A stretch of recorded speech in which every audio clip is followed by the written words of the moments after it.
नाशिकचा अशोक खरात उर्फ कॅप्टन यांच्यावरील बलात्काराच्या आरोपासाठी महाराष्ट्राचे राजकारण ढवळून निघाले आहे.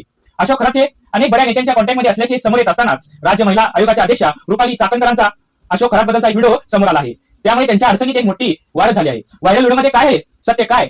नव्याने समोर आलेल्या व्हिडिओत रुपाली चाकणकर अशोक खरात समोर उभ्या राहून त्यांचे आभार मानताना दिसत आहेत. जन्म देणारी माझी आई, मला चालायला बोलायला शिकवले ते वडील माझे गुरु, पण मी कोण आहे, माझा जन्म कशासाठी झाला, या जन्मात करायचं काय ते सांगणारे गुरुमाऊली तुम्ही म्हणून मी तुमच्यापुढे उभी आहे.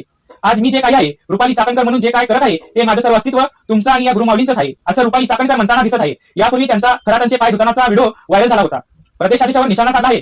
अशोक खरात यांच्या अनैतिक कृत्याची माहिती असतानाही त्याला पाठीशी घालण्याचा संशय व्यक्त करत रुपाली चाकणकर यांच्यावर गुन्हा व सहआरोपी म्हणून त्यांना अटक करावी अशी मागणी ठोंबरे पाटील यांनी केली आहे. महिला आयोगाच्या अध्यक्षांवर जर अशा बंधू बाबांच्या पाठीशी असतील तर पीडित महिलांना न्याय कसा मिळणार, असा सवाल त्यांनी उपस्थित केला आहे. ठाकरे गटाच्या नेत्या सुषमा अंधारे यांनी या प्रकरणाला महाराष्ट्राची एपस्टीन फाईल असे संबोधले आहे. महिला आयोगाच्या अध्यक्षांनी लिंग पिसाट माणसाचे पाय धरावेत हे महाराष्ट्रासाठी लाजिरवाणी गोष्ट आहे, अशी टीका अंधारे यांनी केली असून नाशिक पोलिसांना तपासात अनेक व्हिडिओ सापडले आहेत. पोलीस या व्हिडिओमधील संवादांची आणि खरात यांच्याशी असलेल्या आर्थिक आणि संस्थात्मक संबंधांची चौकशी करण्याची शक्यता आहे.